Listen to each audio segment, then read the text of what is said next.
name is Michael Waddington and I'm a trial attorney. In this class, I'm going to teach you the 21 rules for surviving cross-examination. This class is designed for all types of lawyers. Anyone who is preparing a client to testify in any type of proceeding, civil, criminal, it doesn't matter. Whether you're the prosecutor or the defense, plaintiff, defense attorney, doesn't matter. This set of rules in this video can help you and help your client give better testimony and survive a cross-examination with as much of their credibility intact as possible. Now, that's easier said than done. Most cases rise and fall on the cross-examination. That's what the lawyers and the juries and the judges wait for to see how someone can withstand a cross-examination. Who am I and why am I teaching this class?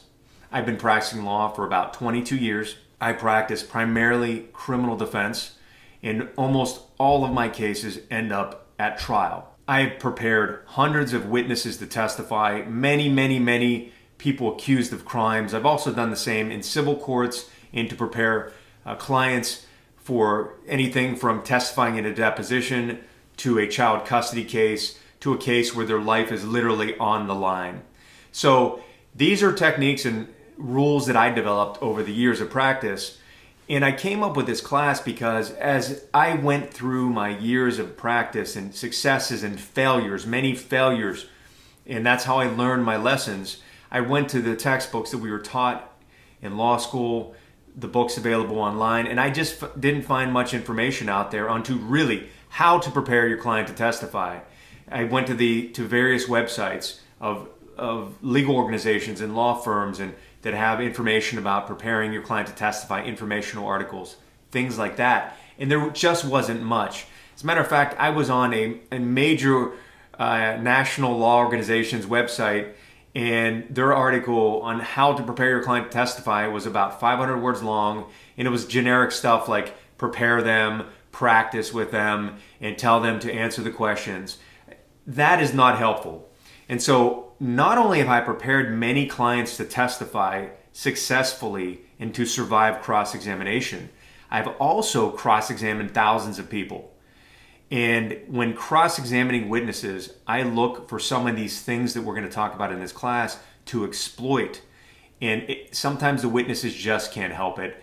They step into the traps every time. It's their ego, it's their biases. Those things come out and they, in effect, assist me in destroying their credibility live in front of an audience. As part of this class, you're going to get the slides that will allow you to walk your client through this process and practice with them, as well as the 21 rules, a list of them that you can give to your clients and to the lawyers in your firm to practice and keep in mind and keep handy when you're preparing witnesses to testify.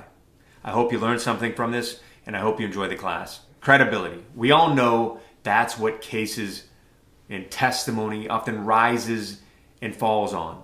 The credibility of the witnesses, of the lawyers, of the evidence, the overall credibility of the defense theory, the prosecution theory, the plaintiff's theory, whatever. It comes down to credibility, believability. And it's very hard to define what credibility is, but we all know it when we see it. We know when someone's trying to sell us something that where they have a bias or they have a vested interest. As lawyers particularly, we can sense these things. Often our clients don't understand that, so we have to help them understand what credibility is. And as lawyers, we often have to understand that the way that we cross-examine our witnesses, the way we do our directs, the way we do everything is being watched by the judge or the jury, and they're making decisions in real time as they process this information. So rude comments, slip-ups, being rude to the bailiff, those are things the jury picks up on, and no one really teaches about how to do things and how not to do them. In this class, we're going to hit on all of the areas that I think can destroy a witness's credibility when they're being cross-examined. But overall, you're going to hear this theme coming up. So credibility is key. Demeanor. How you act, how you speak, how you react, all of those things tie into one's demeanor. Now, whether or not the person, the witness, or the lawyer, or anyone in the court, or anyone you encounter has a scowl on their face, whether they're rude, mean, whether they're rolling their eyes. Those are all things that as humans we pick up on. And we pick up on them and we start to make judgments. They teach in law school where it's all about the facts and the evidence and the arguments. A lot of it comes down to who they like. I really believe that. It's not a popularity contest. But if you're unpopular, you're hurting your case in your client's case. If you're the person testifying, or you're the defendant, or the plaintiff, or the defense side in a civil case, if they don't like you, it makes it much easier for them, the jury or the judge, to vote against you. Unlikable means it makes your job, it makes the lawyer's job much harder. Now that means the lawyer being unlikable and the witness. This is a technique that I developed over the years. And I would win cases sometimes where they had evidence and everyone would be mad, or the prosecution would be mad, the judge would be making comments. And this is a case where I'm telling you they had the evidence and the jury acquits the person. Why? And so a lot of my colleagues and friends and coworkers have discussed this. We're like, why would the jury acquit that guy? I mean, the witness got up there and said all these things and the story was corroborated. I think it's the bad personality of some of the witnesses being called by the opposing counsel. And I call this impeachment by bad personality. Here's the deal. Nobody likes a jerk. No one likes a prick. Nobody likes that person who comes in and immediately causes a knot in your chest. These are the 21 rules plus the golden rule, okay? Some of these seem basic and you're gonna be like, duh, that seems pretty simple to me. It might not be simple to your client, okay? It might be simple to you because you've done this for many years, but this is a system, because I like systems. I don't like just ad hoc, willy-nilly preparing a client. I like to run them through this checklist that I'm about to go through with you. The golden rule: lose the attitude. This is really the most important rule. If your clients are going to testify, they need to get this. Lose the attitude. And you know what that means. Lose your attitude, man. You come in here, I'm talking to the client, you come in here acting like you're so cool, you know it all, you have your head tilted back. It's what you say, what you do, how you act. Give your client in there in the chair, and he's like running his mouth and being as smart, interrupting you. Those are all things you need to really sit down with the client, and you need to sand down those rough edges as much as possible. You're not going to change someone's personality. I know that. But you can at least get those really obnoxious rough edges off of them. Now, some people might be offended by that because their attitude is ingrained with who they think they are. But you have to explain to them. You may think you're that cool, sassy, funny, smart mouth back on the block. But you know what that means to you, and you're the plaintiff in a car accident case, and you're going up against an older retired librarian that is very clean cut and is very proper and prim and proper. The librarian might be liable, but if you come across with a bad attitude, they will have no problems limiting your damages or fining against you. You don't believe it? Try it out for yourself. But if it comes down to it, it's about winning your case and getting the best result possible. So lose the attitude. And as you do that, you have to realize and identify these negative emotions that come up. Fear, anger, resentment, anxiety. You're going to have all those things being cross-examined in a trial. Even if you're just a random eyewitness or just an unbiased expert. But when these things creep in, people start acting weird. And when I say weird, I mean some start fidgeting. People that are great speakers, I've seen them get on the stand and just do a horrible job. And they violate a lot of the rules because the fear and those internal emotions and the situation start to bubble up. And the cortisol starts injecting into their body. And they become tense and they become defensive and they can't make good decisions. So by following a set of rules, it allows you to control your emotions and the negativity that's flowing through your body when you're on the stand. Okay, some may say to me, and I get this all the time. As a matter of fact, if someone could talk to us the other day and they're like, I want you to destroy all those people that are accusing me. I want you to destroy this person and destroy that person. And we're like, hold on a second. This isn't about destroying anyone and being mean and yelling at the person that's accusing you of attacking them, okay? If you want to go to prison, I will do that, but it is not the way to win a case. The way I approach all witnesses and people in the court is to be as polite and kind as possible, to be more polite than necessary under the circumstances, and to be kinder to people than is even necessary. Not to manipulate them or to try to get something out of them. It just becomes a habit, right? So if you're kind to people and you're polite to people, it pays dividends off down the road. Whereas if you're rude, nasty, aggressive, mean, people don't like that. Going back to what I've been saying all along.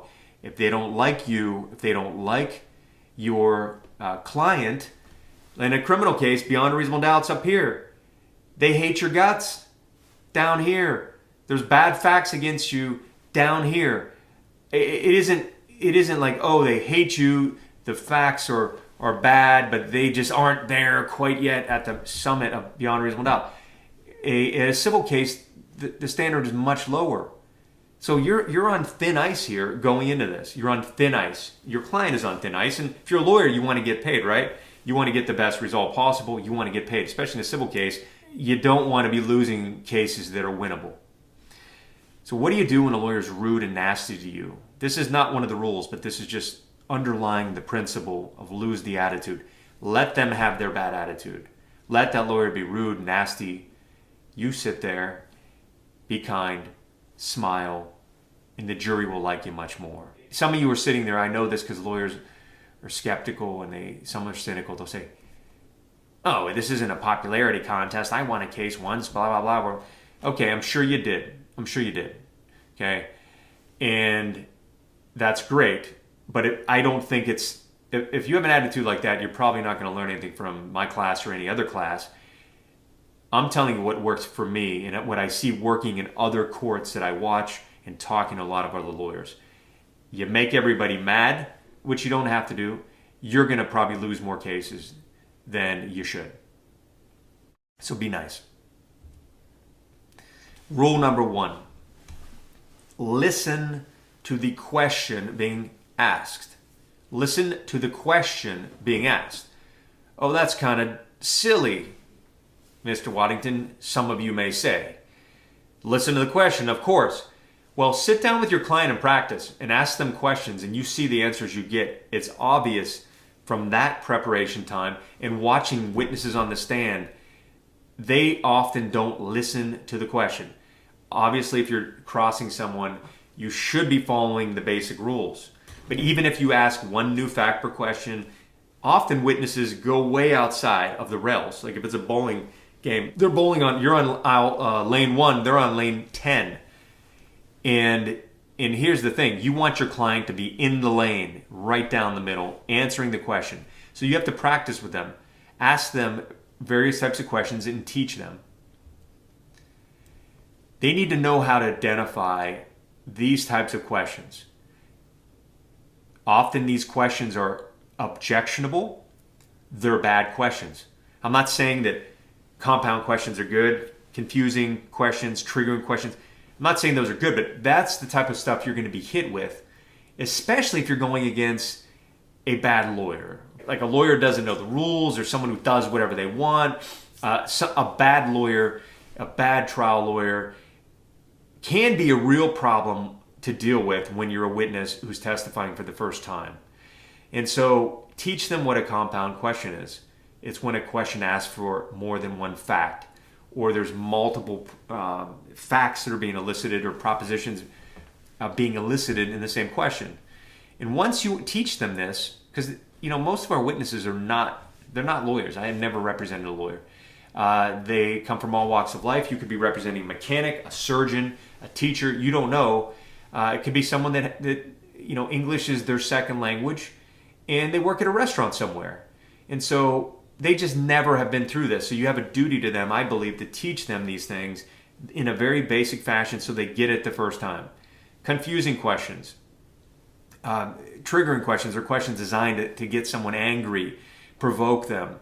They have to be able to identify it. Once you identify it, it's like you're a fish in the water and you see the plastic worm on the hook. you can identify it and just swim away. Ignore the bait. Argumentative questions. I mean, I was watching the Michael Peterson Staircase HBO show, and I watched the documentary. I actually watched the documentary twice for various reasons, and I watched it with my kids. And there were comments being made, and that even in the documentary, where the lawyer would just make a rude comment, particularly the prosecutor, a rude, sarcastic comment that's not even a question, and walk away and sit down like, ooh, I proved my point. Sometimes the clients will snap back at that and answer those questions. Teach them not to take the bait, and avoid non-questions. I'm not saying a leading question. I'm talking about a statement made by the lawyer. It's often something sarcastic, or they think that's being witty. Don't have your client, have them identify, but don't answer it. Rule 2, identify the facts of the question. So you listen to the question. Now we're processing. What are the facts being elicited in the question? Now again, this is cross-examination. There should be a fact in the question. Should be. Obviously on cross, the witness can ask who, what, when, where, whys if they want to. Generally not advisable unless you really know what you're doing under the circumstances, and that should be used sparingly. But if you're asking one new fact or question, have your client practice identifying the facts to just train them a little bit on, oh, that's multiple facts. I got what you're saying. And I can recognize that as we go forward. If they can't identify the facts, then they're on really, really thin ice here when it comes to trying to answer a question when they don't even know the facts of the question. And I use this as an example. This is just a made-up question, but I've seen these things asked, okay? I saw them asked in the Johnny Depp trial, like a minute-long question. And as a lawyer, I'm just sitting there thinking, like, what is the question here? Like, what is this person asking, and what is the purpose? I don't get what they're asking. The jury is probably not even listening. In that case, on the videos that came out, you couldn't see the jury's faces, at least not on what I saw. And I can imagine some of them were sleeping, rolling their eyes. I was sitting there on some of these watching them with my daughter, and I'm like, and she would look at me, she's like, what is this guy asking? And she's not a lawyer, but she knows just as well as I do and everyone else watching that this is a horrible question. So here's an example. You claim, and you can say this in the most theatrical way you want, like some lawyers think they're actors, they're not. And by saying something with a spin that sounds like you're a Shakespearean actor and a thespian doesn't add anything to the jury's comprehension or to the witness's ability to understand what you're asking. Because think about it, on cross, if the witness doesn't understand what you're asking, you're not doing a good job. Because you're supposed to be eliciting facts that help your case, discredit the witness, or have some purpose. So if you were to say, you claim today for the first time that you saw a blue car barreling north down Smith Street at around midnight, and it sped through a red light and smashed headfirst in the left side of a Ford truck parked at the 7-Eleven. That's what you want the jury to believe? Now, obviously, like I said, and you could tell, that is a made-up question. And it seems a little exaggerated. And I admit that I did exaggerate it for the purpose. How many facts are in that question? Could anyone answer that yes or no? I mean, you could, I guess, but you're going to run into trouble. So I counted 18 facts, and then when I went back through these slides, once they were finalized, I actually realized there's 19 slides or 19 facts in this fact pattern. And so this is multiple questions that could be broken down into a series of questions. And we're not going to go through them all. And if your client should be able to identify, like, that is a multi-fact question. So teach them, like, here are 4 facts. These are facts that you can either acknowledge yes or no if the question is asked. It was a truck. It was a Ford truck. The Ford truck was parked. The Ford truck was parked at the 7-Eleven.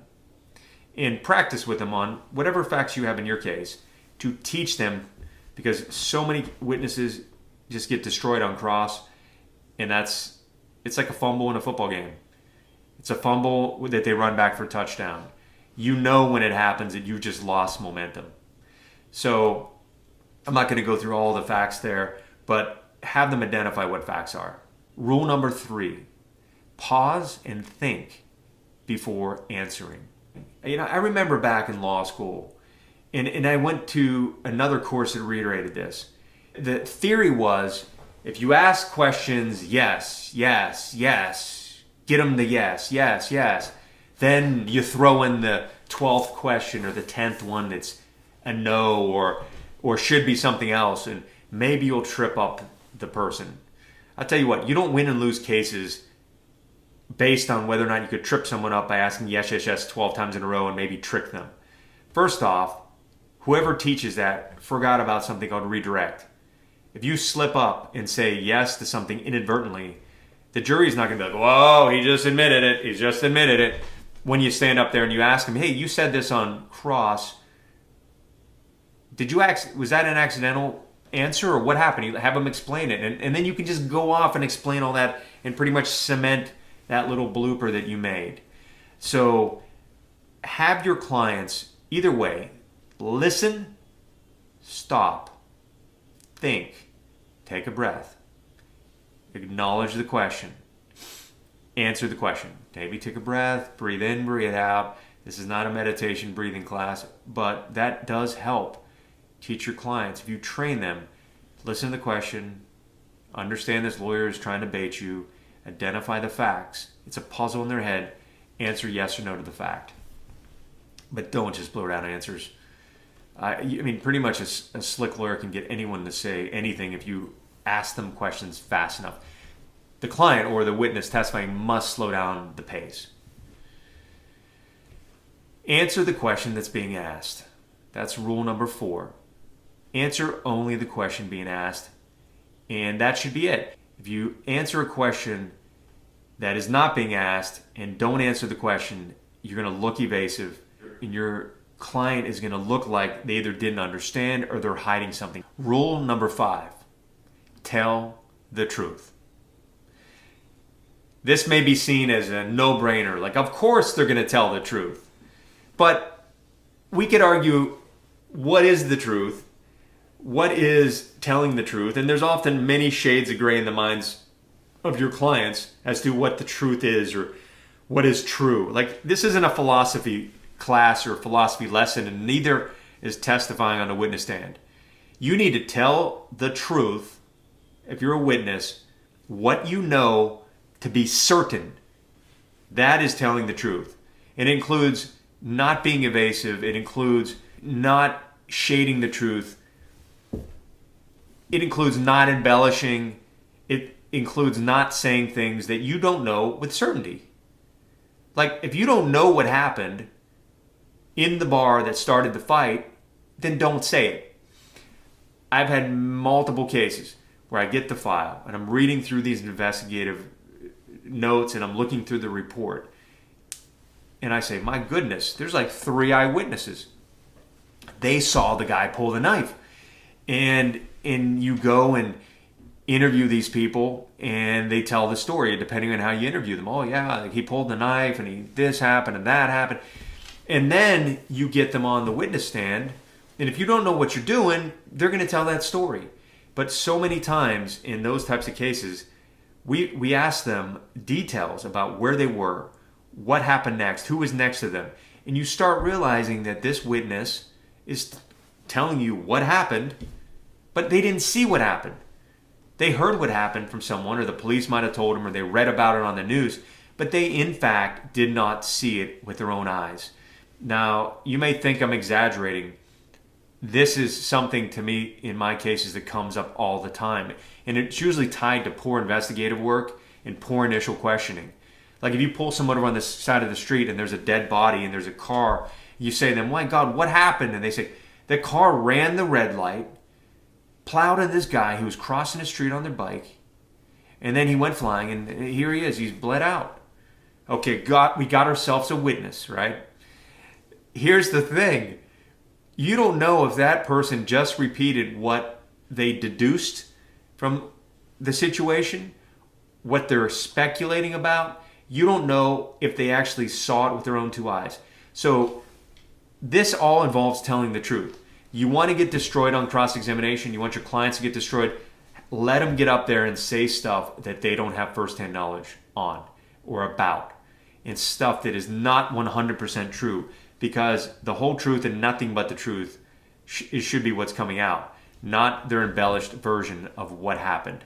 And we nail people all the time when they embellish small facts, especially if they have a bias or they're friends with the person or someone they're trying to help. If possible, answer the question yes or no. That's rule number 6. Answer yes or no if you can. Now, a lot of this hinges on whether or not the person is being asked good questions. Okay, what if it's a compound question? What if it is a question that can't be answered yes or no? Then obviously you don't answer it yes or no, because it doesn't make sense and it looks bad. If you can't answer a question yes or no, then you need to identify and realize, I can't answer that question yes or no. And then don't answer it yes or no. Now, if it's a compound question, like you were driving a blue Porsche on I-95 the morning of the accident, okay, that's multiple facts, okay? But if you were driving the blue Porsche on I-95 on the day of the accident and you happen to be an eyewitness to another accident or something like that, then you should register, boom, boom, boom, and you could say yes without saying, well, technically that's 4 questions there and I'm going to break them down. You can answer that yes if you identify the facts in the question and they're all yes. But a lot of times they're not yes. So, as a tip, I see this come out on TV a lot. I've seen even lawyers who give demos on this, like, here's how to cross-examine and watch my YouTube video. And they're up there playing theatrics, and the witness, sometimes it's a horrible question. Sometimes the witness doesn't understand. And sometimes it's a question that can't be answered yes or no. Now, again, the lawyer could always interrupt. You're the lawyer for that side, object, compound or argumentative, whatever. But let's say they don't.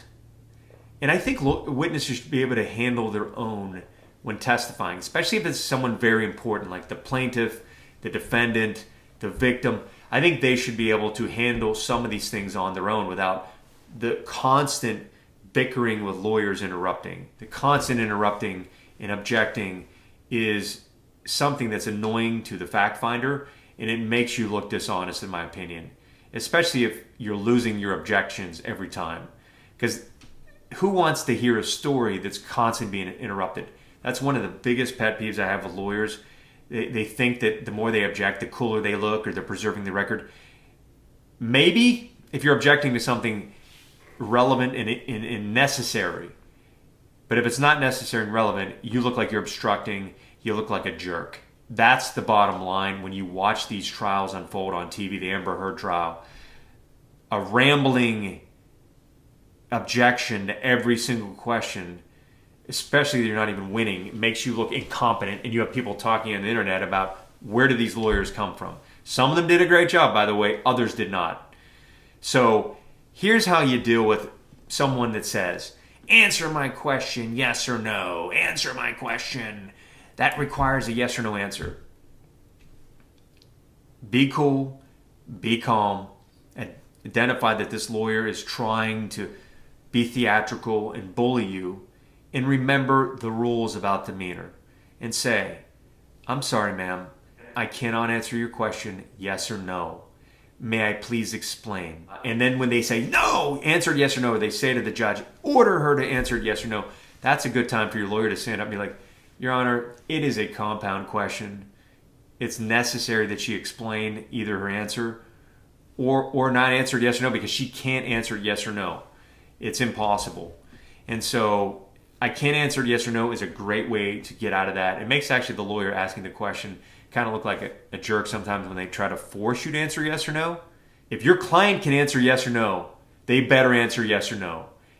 If they're not being responsive, if they're being evasive, if they're not answering yes or no to very direct yes or no questions, like you're wearing a suit jacket, it is blue. You're wearing a tie, the tie is blue. You're in a room, you're not outside. Those are questions that should be answered yes or no, and they're pretty basic. If they're not answering yes or no to that, then the judge may tell them to answer yes or no, and then you look like the jerk if you're the witness that won't answer. I'm talking about questions that cannot be answered yes or no. Rule number 7. If you cannot answer yes or no, give the most direct answer possible. If you cannot answer yes or no, give the most direct answer possible. Sometimes a lawyer will ask you questions that do not require a yes or no answer. What do you do then? You don't say yes or no, obviously, because that's non-responsive. What you do is you answer the question with enough information so that it satisfies the questioner, which means if it can be answered in one sentence, then answer it in one sentence. You don't need to give a 5-minute rambling answer. Keep it simple. Keep it 1-2 sentences maximum if possible, if that's what's required. Obviously, if it needs more, then answer more. But if it doesn't, then don't. Rule number 8. If you don't know the answer, then say, I don't know. Clients of mine always think they need to have an answer. If they don't know, I tell them, if you don't know, don't say something to try to fill in the space. Don't try to make up an answer. Don't say something because you're being asked a question. I do it all the time. When my wife says, hey, what did you spend on the credit card at Best Buy last week? How much did you spend? I say, I don't know. If I don't know. And in fact, I often don't know down to the very penny. So you can modify the I don't know and keep credible. If you don't know, just say, I don't know exactly how much I spent. Or someone says, what time did you leave the apartment on June 3rd? You could say, I don't know the exact time, sir, or ma'am, or I don't know the exact time, but it was around midnight.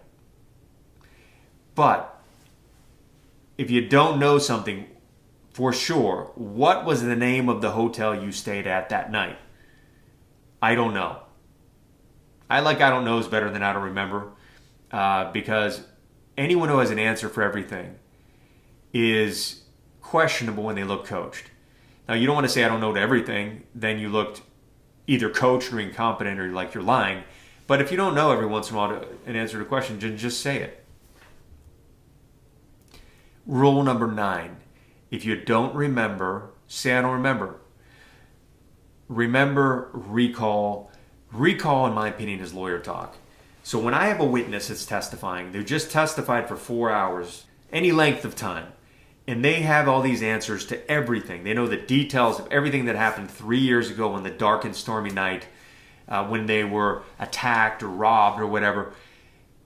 And then I get up and I start asking questions, even more basic questions.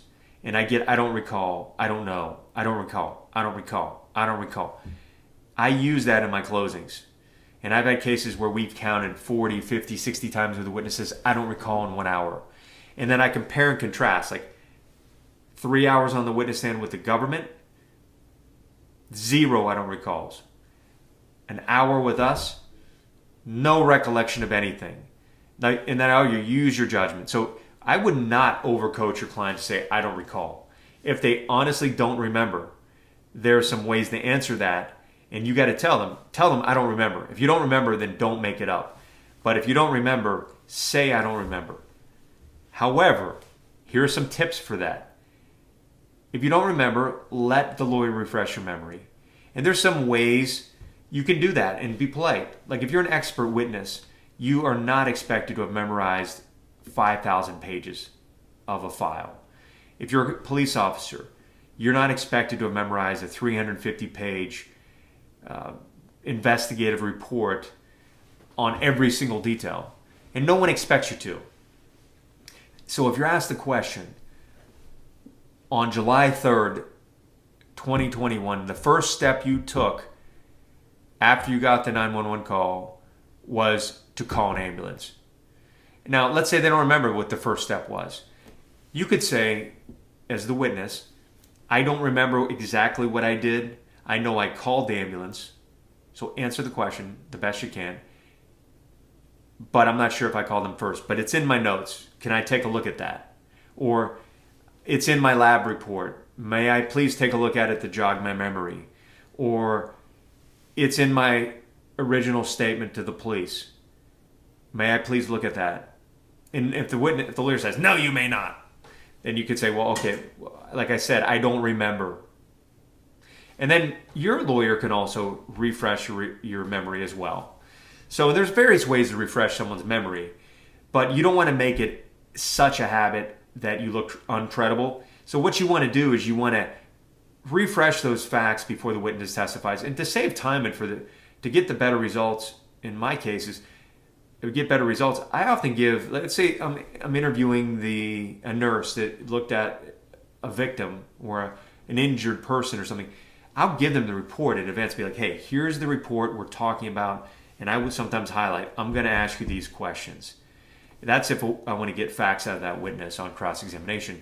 And if they don't do it, then you can impeach them as biased. But you want to help that witness do the best job. And the same thing goes with your client. You put a client up who has no recollection of anything other than what you coached them on, and they don't even know what they said in their police interview, an hour after they were attacked, for example. Like, they need to be refreshed they need to be refreshed before they get into court. Here's another tip. Don't lie and say I don't recall. I mean, we see it all the time. They hide behind that. Some lawyers don't know that they're not stuck with the I don't recall. You're not stuck in most states and in federal court with the I don't recall. If the lawyer's asking questions and you say I don't recall, there's ways to impeach. There's ways to jog memory. There's also ways to get that information in another means, sometimes through extrinsic evidence, to prove not only that you should have recalled, but here's the fact, and it's a fact that you would probably not forget. And it's pretty bad when you say I don't recall on a major fact and then you get impeached through another witness or through extrinsic evidence, which is admissible under certain cases. I'm not getting into that now. So I would not have your client up there lying. Like, I don't want any lying. There shouldn't be any lying. Tell the truth. And tell the truth if you don't recall. And if you do, say the answer. Rule number 10. Don't speculate. Don't guess. If you don't know, say I don't know. If you don't remember, say I don't remember.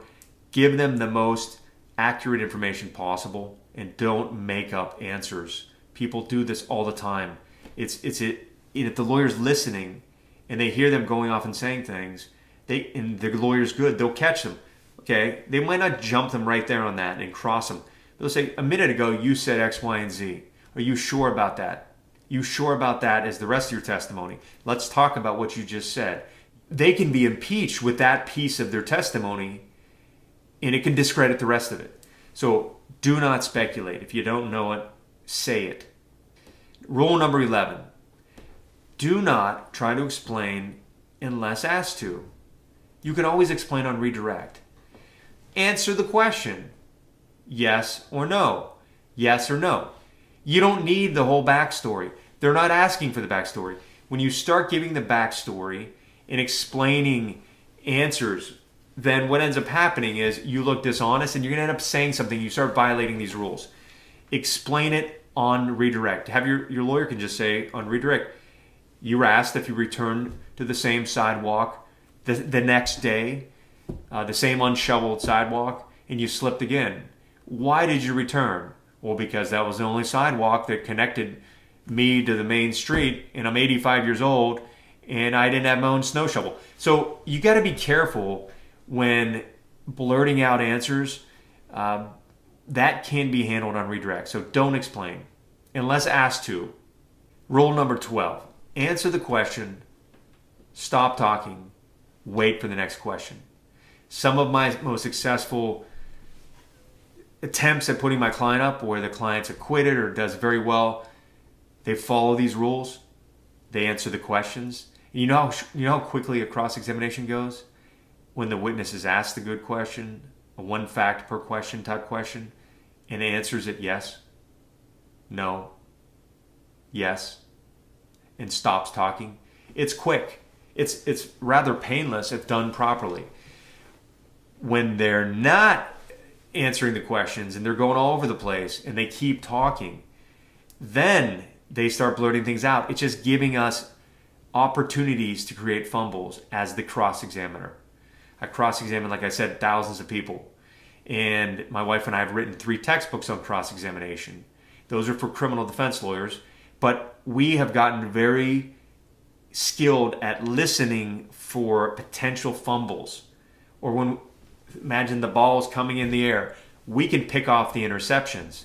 We can see that. A good lawyer can do that. If you've been doing it long enough, you don't want to give them that opportunity. You don't want to be throwing these long passes, Hail Mary passes, to someone downfield, hopefully, because someone's going to pick it off.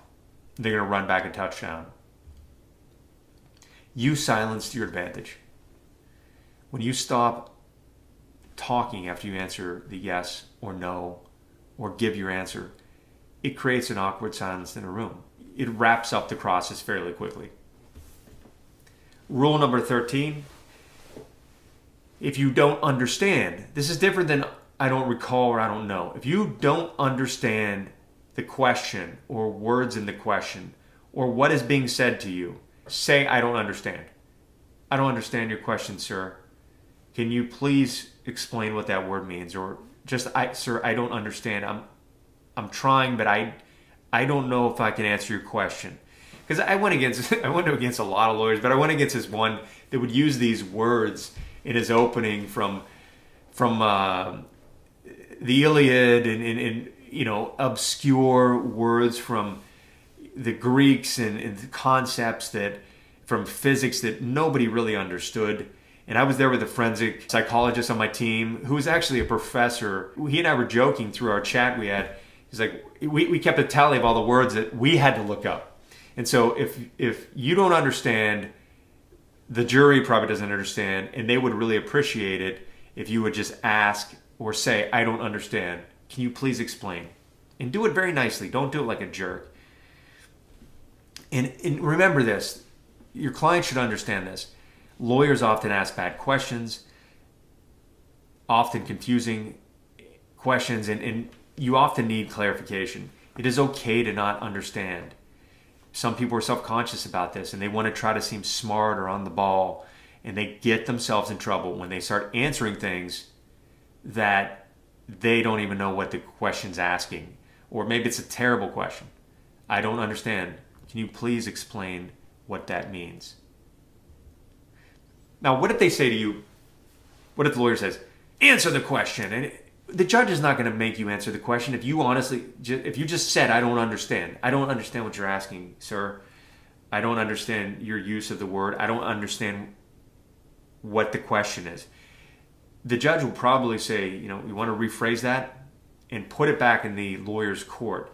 It's a good move not to do it too often and not to do it out of spite, but do it if you don't understand.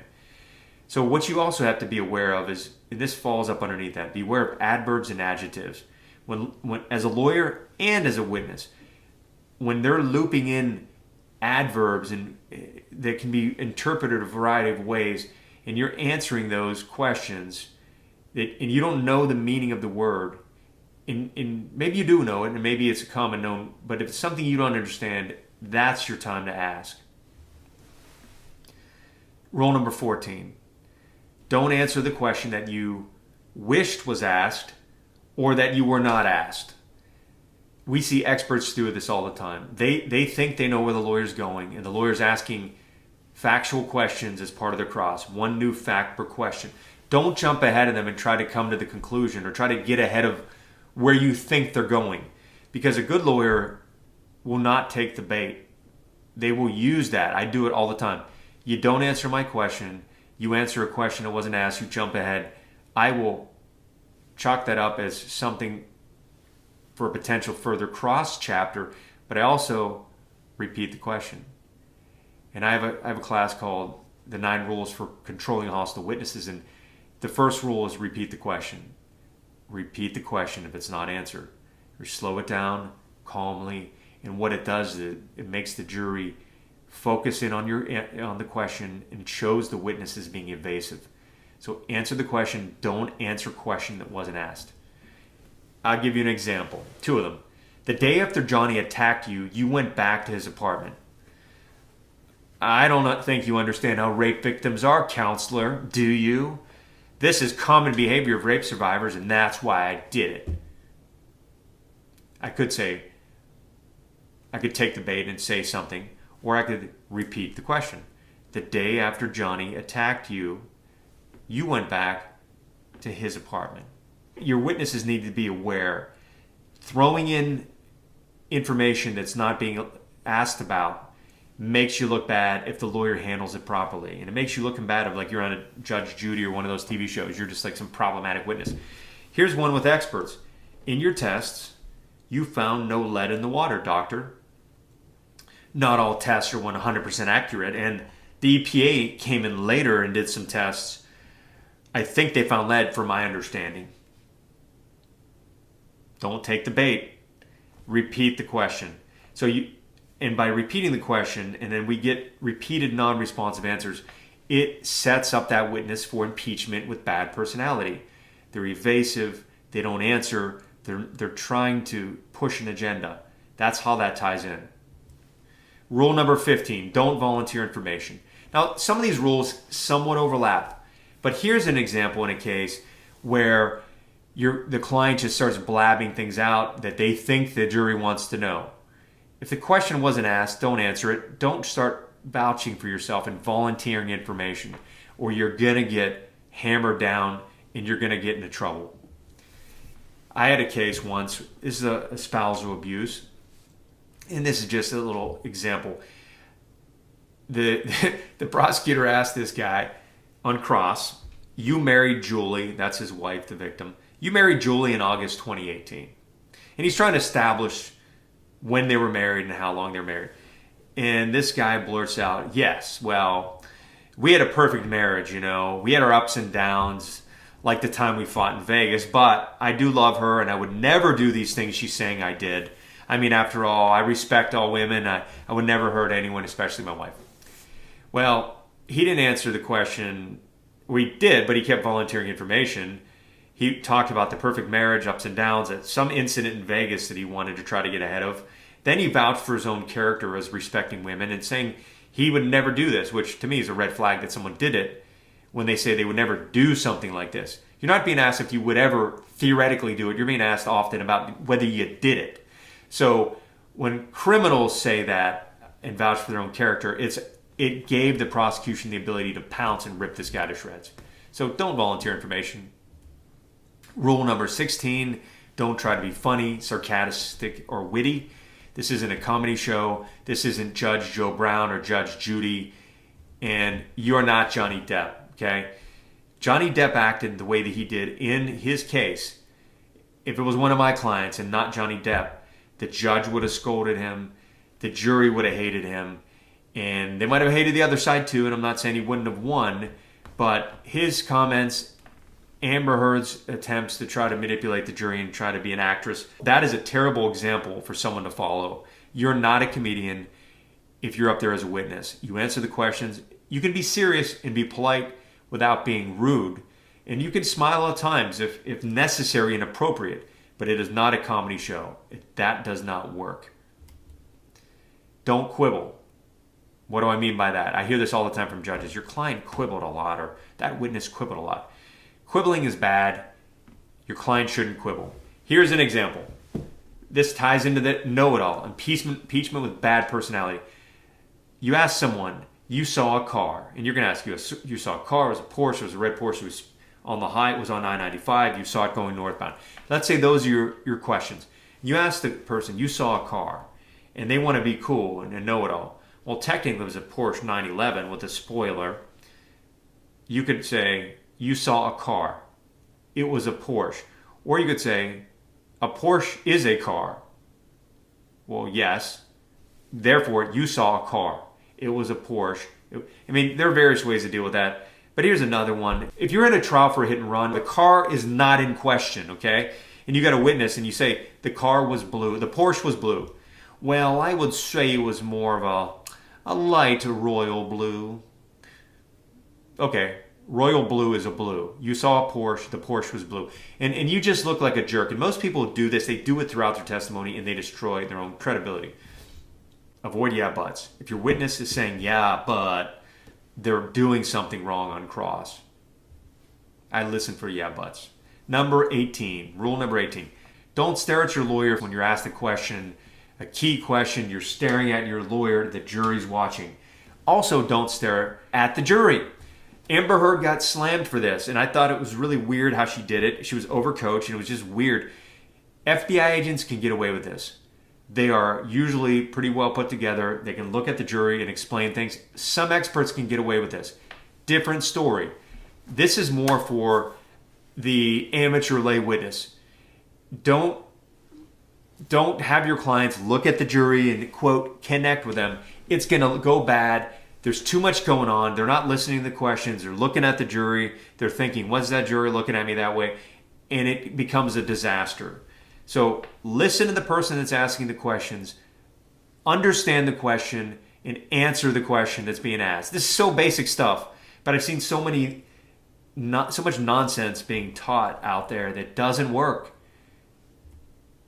Rule number 19, be polite. When you walk in, bailiff opens the door, thank them, say good morning to the judge, smile at the jury. I'm not saying to be a cheesy smiler, like, hey guys. No, but you can be polite, acknowledge good morning, good afternoon, yes, your honor, yes, ma'am, yes, sir. Politeness gains you so much credibility. You know, when she brings home, brought home her boyfriend, been with him for a couple of years, it struck me with how polite this young man was. Yes, Mr. Waddington. No, Mr. Waddington. Was he buttering me up? I don't know. I don't care. He didn't come into my house and not acknowledge me and be like, yeah, man, talking like that. So you don't want to be that person. People hate impolite witnesses. Again, credibility. Rule number 20. Don't argue with the lawyer or the judge. Don't be arguing with the lawyers.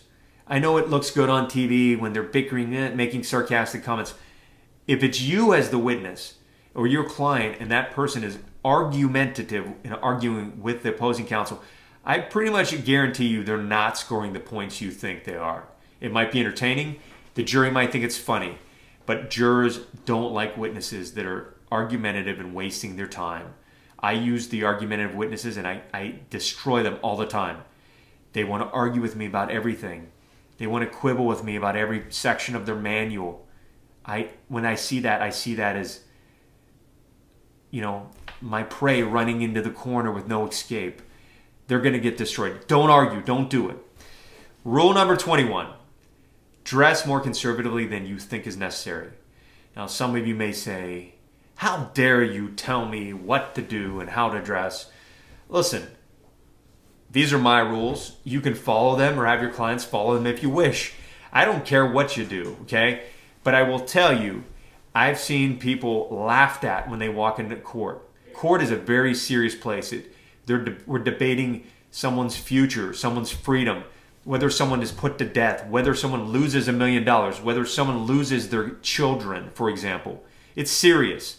This isn't, the local dance club. If you want to show up like that, you are going to be judged. I'm telling you. You end up with these juries and they're looking at you, they're judging you. This modern culture era is like, no, don't judge and be free. Listen, it isn't a free-for-all. It's a courtroom. You show up in there and you want to be perceived as credible as possible. I'm not saying everyone needs a 3-piece suit. No. But put on some decent clothes and don't show up like you just rolled out from a bar and looking like crap, and understand how people will see you and judge you. If you don't care, if you're being sued for $1 million or you're suing someone for $1 million and you don't care about the outcome, do whatever you want. Do whatever you want with these rules. But if you want to get the best outcome, follow them to the best you can and practice with them. I do this with my clients. I put them up there, we ask them questions, and we have the checklist. What rule did you just violate? I answered the question that wasn't asked. I didn't listen. Sorry. Okay, let's focus on that. Let's focus and improve. They're not going to do well the first couple times you practice. We don't practice coaching them on the facts. I really don't. I practice them on these rules and answering questions, because you can't practice every question on cross because you don't know what they're going to ask.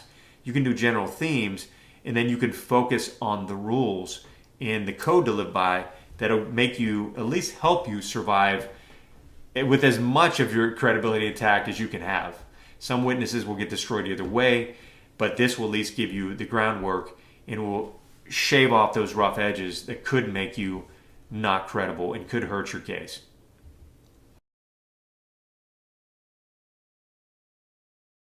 I'm going to answer some commonly asked questions. These are questions that have been asked of me by clients, by other lawyers, and whenever I've given this class previously, this is some of the feedback that I get. And I'm going to break these down one by one. And if you have any questions for a future presentation or have any questions on the side, just contact me via email, and I'll try to get back to you as soon as I can. All right? So the first question that I want to answer here is, how much should I coach my witness? And this is a question that I discuss and debate with clients and co-counsels on cases, because a lot of people think that you should have your witness very coached, very prepared. I tend to disagree with the overcoaching. My thought is this: if you're going to call a witness, if it is a witness that is going to be up there telling the truth and you are calling this witness, it's your witness should be able to answer questions on their own truthfully without you telling them what to say. One of the quickest ways to get destroyed on cross-examination is when the witness is answering questions trying to remember what the lawyer told him to say or how they think they should answer based on coaching or preparing. You shouldn't have to coach the truth. I really believe that. Now, if it comes to a criminal defendant that's considering taking the stand and they say, hey, I want you to practice and prepare me to testify, yeah, you could do that, but they should be able to tell the truth based on what they remember and what they know without you coming in and scripting it out for them. So to answer the question about coaching, you need to use your best judgment and determine, what type of coaching does a person need. You should discuss with them questions that are going to be asked in general responses, how to answer the questions, but it should come from their words. So overcoaching is generally a bad idea. I don't really think that telling people what to say works out in the long run if you're going against a skilled cross-examiner. I can spot when witnesses are coached all the time, because within a few minutes of getting into uncharted territory, the witness starts looking over at their lawyer out into the audience. They start sometimes moving from side to side nervously. They start fidgeting, and their answers become more and more non-responsive, or their demeanor just gives away the fact that they're very, very uncomfortable and very anxious. And then they're not following these rules like the ones we talked about earlier on, about listening to the question, answering the question. All of that, all of what we taught in the beginning of this class is dependent on independent memory of that witness. So overcoaching, bad. Don't do it. Now, what if English is the witness's second language? This happens quite often. It depends. It depends on whether or not the witness's second language is English and they speak fluent English, and then it's not a problem, really. But you have to understand that some people can communicate fairly well verbally, but might take a little more time to process words if it isn't their first language.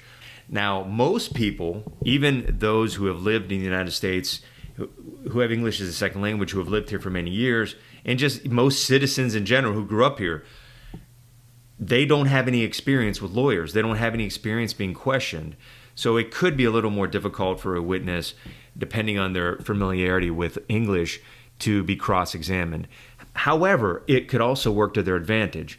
So you need to reiterate with someone that isn't as comfortable with English, or maybe just nervous about it, to focus in on the questions and understanding the question. And if they don't understand, don't just say, I don't recall. Ask the lawyer to repeat the question, or ask the lawyer to explain something that they don't understand. I think that's perfectly fine. Don't try to guess at words if you don't know what they mean. Don't put your ego in front of getting your answers out there. The jury is not going to care if you have an accent. The jury will care if you're saying yes, yes, yes to questions that hurt you, and yes is not the proper answer. What about bad facts like a prior conviction or prior bad acts? This is something that has to be practiced and rehearsed with your lawyer. This is an exception to my coaching discussion. If there are bad facts out there, your lawyer has to sit down with you and discuss those bad facts. Let's say you have prior DUI, or you lied to the police, or you filed bankruptcy and you made some false statements in your bankruptcy or your divorce case, and now you know they're going to attack your character and they're going to attack your integrity and credibility, and they're going to bring up prior untruthful acts or prior bad acts if it's allowed. You might want to consider getting ahead of that if you know it's going to come out. And you should also be truthful about those sorts of things. If you did get a DUI 5 years ago and you lied to the police and told them you didn't have any beer and you were busted and you pled guilty, then just own it. I mean, you can make mistakes and you can have lied in the past and done bad things or dumb things and been caught, and people change. But what you don't want to be doing is lying on the stand about it and trying to minimize it and being like, oh, the cop was just giving me a hard time. Like, if you did it, then say you did it, but make sure you discuss it with your lawyer in advance, and that's where preparation can be very important when dealing with prior bad acts. Again, there are the 21 rules. Those will be included if you took this as a class. You could also screenshot it. But that's it. I really appreciate y'all sitting and listening, and I will look forward to your feedback. If you have any questions or have any additional topics you want me to discuss, let me know. Here's my contact information. And again, thank you very much for joining me, and I wish you the best of luck with your next client that you put up that's going to be cross-examined.